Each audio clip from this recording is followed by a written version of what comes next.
ባንዴ ዛሬ ማታ የነበረን ማንነት ነገ ጧት ተቀይሮ አይደል። ሁሉም ሰው ልደቱን ሲያከብር አንድ አመት እየጨመረ መሆኑን ያስተውላል።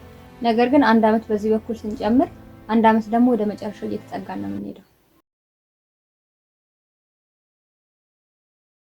ሰላም እንዴት ናችሁ? እንኳን ወደ ቻናላችን በደህና መጣችሁ። ይህ ሱቱኤል ቲዩብ ነው። እኔ ደግሞ ቅድስት ነኝ። ዛሬ ስለ ልደት ቀናችን የተወሰነ ነገር እናወራለን። እስከ ቪዲዮ መጨረሻ ድረስ አብራችሁን ቆዩ። የልደት ቀን ማለት ያው ሁላችንም ወደዚህ ምድር የመጣንበት ከእናታችን የተወለድንበት ቀን ነው እና ይሄንን ቀን ያው ከልጅነታችን ጀምሮ ቤተሰቦቻችን ትኩረት ሰጥተውት ቀኑን አስበው ሻማን በርቶ ዳቦም ተቆርሶ ኬክም ተቆርሶ ይታሰባል። ስጦታዎች ይሰጡናል። ካደግን ወዲህ ደግሞ ያው እንደ ልጅነታችን ባናከብረውም አንዳንዶች እስከ መጨረሻ ድረስ ልደታቸውን ያከብራሉ። ግን አብዛኛው ሰው ከሆነ እድሜ በኋላ ልደቱን ማክበር ያቆምና ያው በዛ ቀን የተለያዩ ነገሮችን እያደረገ ሊያሳልፍ ይችላል እና የልደት ቀን ያው ለሁላችንም ትንሽ ደስታ የሚሰማንና የተለየ ቀን ብለን የምናስባት ቀን ናት፣ በአመት ውስጥ ካሉ ቀናቶች ማለት ነው። እና ያን ቀን እንደዛ የምናስብበት ምክንያት አንደኛው ወደዚህ ዓለም የተቀላቀልንበት ነው። ሌላኛው ደግሞ ሁሌ በየአመቱ አንዳንድ የምንጨምራቸው እድሜዎች አሉና ስለዛ እድሜ መጨመር ያው የተሰማንን ደስታ አሁንም እየኖርን መሆኑ ምናምን ለእንደዚህ አይነት ነገሮች ያው ደስታችንን የምንገልጽበት ቀን ነው። ያ የልደታችንን ቀን የምናሳልፍበት ሁኔታ ግን ልደት ቀናችንን ከመወለዳችን እና እድሜ ከመጨመሩ ጎን ሌላ ልናየው የሚገባው መንገድ አለ። ማለት የልደት ቀን ማለት ሁለቱ ብቻ አይደሉም። የልደት ቀን አዎ እውነት ነው የተወለድንበት ቀን ነው። አዎ እውነት ነው እድሜያችን አንድ ደረጃ የጨመረበት ቀን ነው። ግን አንድ ወደፊት ስንጨምር አንድ ደግሞ ከኋላችን የተጎተተ አመት አለ። ከፊት ለፊታችን ካለው እድሜ ላይ አንድ ቁጥር በጨመርን ቁጥር ከኋላችን ወይም ደግሞ ከምንኖርባት እድሜ ደግሞ አንድ እየቀነስን ነው የምንሄደውና እሱኛውን የልደት ትርጉም አብዛኞቻችን የረሳነው ይመስለኛል። ሁሌም የልደት ቀን ሁለት ነገር ይፈጠራል። አንደኛው አንድ አመት ከዚህ ስናገኝ አንድ አመት ደግሞ ከኋላ እናጣለን። ይሄ ሁሉም ሰው በልደት ቀኑ የሚደርስበት ነገር ነው። ህፃኑን ልደታችን የሚከበርበት ምክንያት ያው ቤተሰቦቻችን እናታችን ለምሳሌ እኛ ያገኘችበት ቀን ነው፣ በሰላም የተገላገለችበት ቀን ነው። እኛም ደግሞ በሰላም ወደዚህ ምድር የመጣንበት ቀን ነው።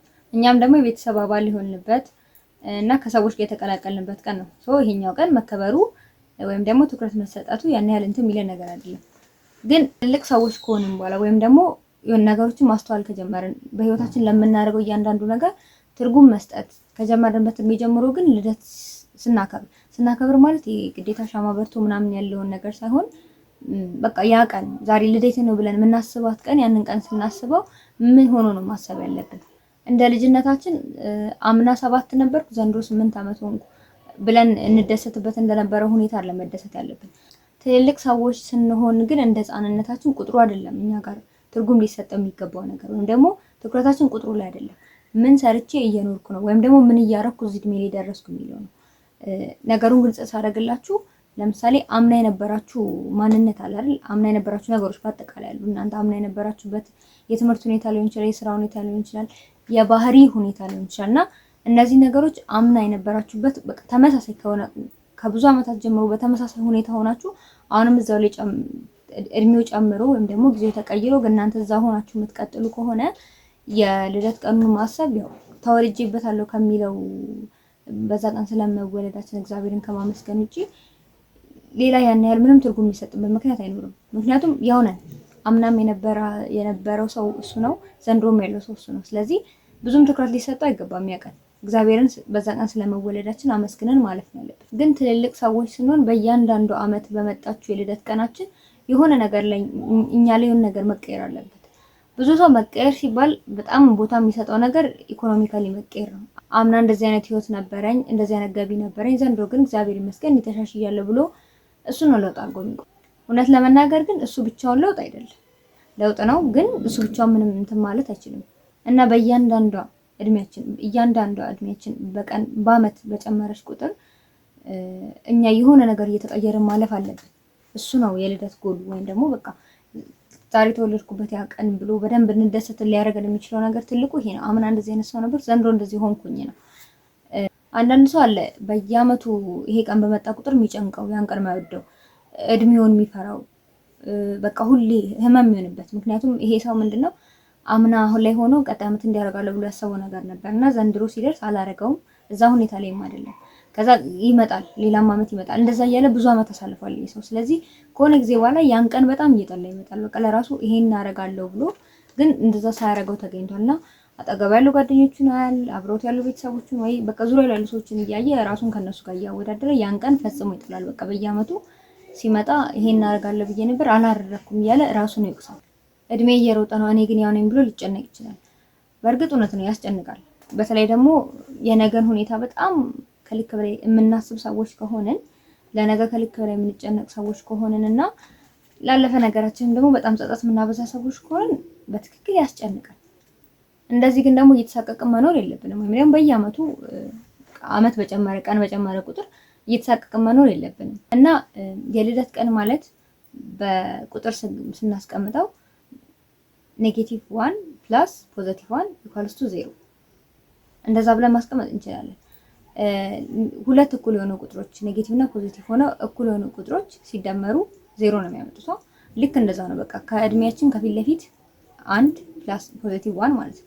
ፖዚቲቭ 1 አለን ከኋላችን ከእድሜያችን ኋላ ደግሞ ማለት ከመጨረሻችን አንድ ወደዚህ የተጠጋለ ኔጌቲቭ ቁጥር አለ። ስለዚህ ወደዚህ ቀነሰብናል፣ ወደዚህ የጨመርነው እድሜ አለ። አንድ ላይ የሆነ ሰዓት ላይ 0 ነው የሚሆነው። 0 ይሆናል ማለት ያው የሆነ ሰዓት ላይ እነዚህ ቁጥሮች እነዚህ ኔጌቲቭ ቁጥሮች እየተደማመሩ የሆነ ቀን እኛ እንሞታለን እና እነዚህ ኔጌቲቭ ቁጥሮችን ሁሌ እየደመርን ኔጌቲቭ እና ፖዚቲቭ ቁጥር ሁሌ እየደመርን ስንንቀሳቀስ እኛ ጋር አብሮ መንቀሳቀስ ያለበት ነገር አለ። እኛ ላይ መቀየር ያለበት ነገር አለ። እድሜ ያው አዲንግም ነው ሉዚንግም ነው። ስለዚህ እየጨመርም ሉዝ እያደረግም ነው የምንሄደው። ቁጥሩን አይደለም እየጨመርን እየቀነስን መንቀሳቀስ ያለብን። እኛ ላይ መጨመርና መቀነስ ያለባቸው ነገሮች እንዳሉ ማሰብ አለብን። ዘንድሮ 1 አመት እኔ ሲጨምር ስለዚህ እኔ ላይ የሆነ ነገር ይጨመራል። ከዛ ካለኝ እድሜ ላይ ደግሞ ያው ማለት ከምኖርበት እድሜ ላይ ደግሞ የሆነ አንድ አመት ቀንሻለሁ። ስለዚህ የሆነ ነገር ደግሞ መቀነስ አለበት። እነዚህ መቀነስ ያለባቸው ወይም ደግሞ የሚቀነሱ እና ደግሞ የሚጨመረው ነገር ምንድነው የሚለው ደግሞ ያው እንደ ባለቤቱ ነው። ስንኖር እኛ ህይወት ውስጥ የሚያስፈልገን ነገር ምንድነው? እሱን በደንብ ካወቅነው እሱ ይጨመራል እና ህይወታችንን እየረበሸ ያለ ነገር መሆን የፈለግነውን እንዳንሆን ያደረገን ነገር ብዙ ነገራችንን ያበላሸ ነገር ምንድነው? እሱ ደግሞ ይቀነሳል። እንደዚህ እያደረግን ከአመት አመት እየተቀየረ መምጣት እንችላለን። ብዙ ሰው ለመለወጥ ይፈልጋል፣ ብዙ ነገር ማሻሻል ይፈልጋል። ግን ምንድነው በአንዴ ብዙ ነገር ለማሻሻል ይሞክራል። በአንዴ መጥፎ ባህሪዎችን መቀነስ፣ በአንዴ መጥፎ ሰዎችን ከህይወቱ ማውጣት፣ በአንዴ አዳዲስ ነገሮችን ወደ ህይወቱ መቀላቀል ምናምን እንደዚህ አይነት ነገር ያው ስለሚከብድ ለማንም ሰው ያልተሳካለት። ስለዚህ እኛ እስከ ስንት ዙር ልደታችንን ማክበር እንዳለብን አናውቅም። የትኛው ዙር ላይ እኛ እንደማንኖር የትኛው ዙር ላይ 0 ሆኖ ነው ህይወታችን እንደሚቆም አናውቅም። ግን እስካለንበት ጊዜ ድረስ አንድ ስንጨምር ስንቀንስ ነገሮችን ማስተካከል እንችላለን። በየአመቱ ውስጥ አንድ ነገር ትተን አንድ ነገር እንጨምር። ከህይወታችን የሆነ መጥፎን ነገር ሪሙቭ እናድርግ፣ ከዛ ደግሞ የሆነን ጥሩ ነገር እናስገባ። እንደዚህ እያደረግን በሄድን ቁጥር ከአመት አመት የተለያዩ ነገሮች ወደ ህይወታችን የመምጣትና መጥፎ ነገራችን ቀንሰን ጥሩ የሚባል ነገር የማግኘት እድላችን ከፍተኛ ነው የሚሆነው። ትልቅ ሰው ሲኮን ማተኮር ያለብን ኤጅ ላይ አይደለም። ማንም ሰው ራሱን ካወቀ ህይወቱን ከተረዳበት እድሜ ጀምሮ ቁጥሩ ላይ አይደለም ማተኮር ያለበት፣ በቃ ፕሮግረሱ ላይ ነው ማተኮር ያለበት። እንዲህ ማድረግ፣ የሆነ ነገር መቀየር፣ የሆነ ነገር ማሻሻል፣ የሆነ ነገር መተው፣ እነዚህ ነገሮች ላይ ነው ማተኮር ያለበት። እነዚህ ነገሮች ሳይሻሻሉ ቁጥሩ ቢጨምርም ቢቀንስም ለኛ ምንም ትርጉም የለውም እና አሁን አዲስ የሆነ እድሜያችን ሲጨምር አዳዲስ የምንጀምራቸው ነገሮች ሊኖሩ ይችላሉ። አሁን ብዙ ሰው ቁጥሩ ላይ ስለሚያተኩር ልክ 18 አመት ሲሞላ የሆነ በ18 አመት ድረስ የሚከለከሉ ነገሮች አሉ አይደል? ለምሳሌ መጠጥ መጠጣት አይቻልም እስከ 18 አመት ማለት ነው እንደ ህጉ። ለምሳሌ መኪና ለመንዳት መንጃ ፈቃድ ለማውጣት የማይፈቀድ ነገር እድሜ ነው አሉ። ብቻ በእድሜ የሚከለከሉ ነገሮች እና ሁሉም የሚቸኩለው እንደዚህ አይነት የተከለከሉ እድሜው የከለከለውን ነገር ለማድረግ ነው። በቃ 18 አመት ሞልቶኛል እኔ ትልቅ ሰው ነኝ። ቤተሰብ ላይ አንዳንድ ቤተሰብ አለ አሁን ልጅ በዚህ እድሜው በቃ ይሄን ነፃነት ማግኘት አለበት የሚልበት አመለካከት ያለው ሰው አለና እንደዚህ አይነት ቤተሰቦች ጋር ያለ ልጅ አሁን በቃ ይሄ እድሜ ላይ ሲደርስ እናቴ እንዴት አደርግልኛል፣ አባቴ እንዴት ይፈቅድልኛል፣ ይሄን ነገር አደርገዋለሁ ብለው የሚጠቅማቸውንም የማይጠቅማቸውንም ነገሮች የሚያደርጉ ሰዎች አሉና ይሄ እድሜው ጋር እየዞረ ያለ ነገር ነው። በቃ እድሜው ይዞ የሚመጣውን ነገር ነው እኛ እያስተዋልን ያለ ነው። ግን ከእድሜው ጋር እኛ ሊኖረን የሚገባ ኳሊቲ አለ። አንድ ሰው 20 አመት ሲሆነው 30 አመት ሲሆነው 40 አመት ሲሆነው ከዛ እድሜ ጋር ሊኖረው የሚገባ ኳሊቲ አለ። ያን ኳሊቲ በየአመቱ ማምጣት አለበት። ባንዴ አይደለም የሚመጣው። ምንም ነገር ባንዴ አይመጣምና በአመት ባደረን ቁጥር ዛሬ ተኝተን ጠዋት ስንነሳ የሆነ ነገር ተቀይሮ መነሳት አለብን። ማለት የሆነ ነገር ለመቀየር እየጣረን የምንኖር ሰዎች መሆን አለብንና አመት ሙሉ የተሰራ ኤክሰርሳይዝ ልክ አመቱ ሞልቶ የሆነኛው አመት ልደታችን ሲደርስ ተቀይሮ ይገኛል ማለት ነው። እና እነዚህ ነገሮች ለማድረግ መጀመሪያ ማድረግ ያለብን ትልቁ ነገር ራሳችንን መመርመር ነው። በቃ ምን ያስፈልገኛል፣ ምን ደግሞ አያስፈልገኝም፣ ምን መጥፎ ነገር አለኝ፣ ምን ጥሩ ነገር አለኝ የሚለውን ምን ጎደለኝ የሚለውን ነገር በደንብ ማስተዋል አለብን። እሱን በደንብ ከራሳችን ጋር አውርተን ራሳችን ላይ ካገኘነው በኋላ እነሱን ነገሮች ለማስተካከል እንሞክራለን። ግን ብዙ ሰው ደግሞ ይሄን ነገር አድርጎ ሞክሮ የማይሳካለት ምክንያት አለ። እንደዛ የሚሆንበት ምክንያት እንትኑ ማለት ነገሩን ለመቀየር ጥረት ማድረግ የምንጀምረው ነገ ልደቴ ቢሆን ነገ ጀምሯለሁ፣ በቃ ከነገ ጀምሮ እንደዚህ አይነት ሰው ሆናለሁ ምናምን ብለን እንጀምራለን። አው ከዛ አንድ ሳምንት ልደቱ ካለፈ ከአንድ ሳምንት ምናምን በኋላ ይቀራል። ምክንያቱም ይሄ እንትን የተባለበት ነገር አይደለም። ብዙ ጊዜ ኤክሰርሳይዝ የተደረገ የቆየበት ነገር አይደለም። በቃ ነገ ጧት ልደቴ ስለሆነ ነገ ጧት ስነሳ እንደዚህ አይነት ሰው ሆኜ እነሳለሁ። በፍጹም ሊሆን የማይችል ነገር እና ትክክለኛውን ሪዛልት ለማግኘት አትሊስት ለምሳሌ ዛሬ ልደቱ የሆነ ሰው ከዛሬ ጀምሮ የዛሬ ዓመት ልደቴን ሳከብር ይሄን ነገር አግኝቼ ወይ ደግሞ ይሄን ባህሪን ትቼ ደግሜ ነው ልደቴን ማክበር ያለብኝ ብሎ ካሰበ ማክበር ስል እባካችሁ ማክበር ትልቁን እንዳታስቡት እሺ። በቃ ልደቴን ቀን መዋለኝ ብሎ ካሰበ መጀመሪያ ያለበት ከዛ 365 ቀን አለ በደንብ ያስተካክለዋል። በደንብ እያስታወሰው የሆነ የሚከብዱትን ነገሮች ራሱ ይሄን ለማስተካከል የሆነ እንቅፋት የሚሆኑበትን ነገሮች ምናምን ራሱ በደንብ እያስተዋለ ይመጣልና ባንዴ ዛሬ ማታ የነበረን ማንነት ነገ ጧት ተቀይሮ አያድርም። ስለዚህ በደንብ ጊዜ ሰጥተን በደንብ ኤክሰርሳይዝ አድርገን ነው መቀየር የምንጀምረው።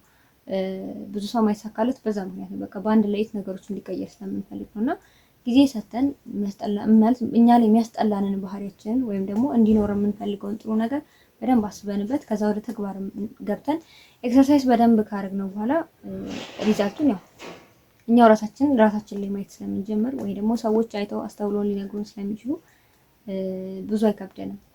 እና ለእናንተ ለራሳችሁ የሚያስፈልጋችሁን ነገር የማያስፈልጋችሁን ነገር በደንብ አስቡበት። እንደኔ ግን ልላችሁ የምፈልገው ነገር ያው እንደማንኛውም ክርስቲያን ሊያስፈልገን የሚያስፈልገን ነገርና መጨመር ያለብን ከህይወታችን ነው መቀነስ ያለብን ከእግዚአብሔር የሚያርቁን ነገሮችን መቀነስ፣ ከእግዚአብሔር ጋር የሚያቀርበን ነገር ደግሞ ሁሌ መጨመር ነው ያለብን። ቀላል ነገር አይደለም። እግዚአብሔርን ህይወት ውስጥ መክተት ቀላል ነገር አይደለም። እውነት በራሳችን እጅ ነው እግዚአብሔርን ከህይወታችን የምናስወጣው። ስለዚህ ለማስገባት መጣር ያለብን እኛ ነን።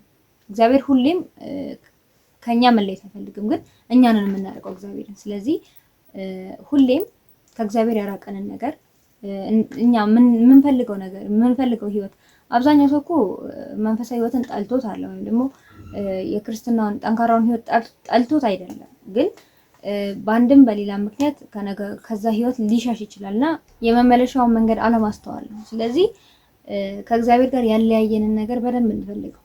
ሰው ነው ወይ? ትምህርት ነው ወይ? ስራ ነው ወይ? ባህሪያችን ነው ወይ? የትኛው ነው ያለያየን? ቤተሰባችን ነው? የትኛው ነው ያለያየን? እሱን ነገር በደንብ እንወቀው። ከዛ በኋላ መልሰን ከእግዚአብሔር ጋር ዳግም አንድ ላይ ሆነን ለመኖር እንጣር። ያው እንግዲህ ያንን ህይወት ደግሞ ኤክሰርሳይዝ እንድናደርግ የሚያግዙን በጣም ብዙ የቤተክርስቲያናችን መምህራን የሰራቸው ቪዲዮዎች አሉ። በጣም ያስተማሯቸው ትምህርቶች አሉ።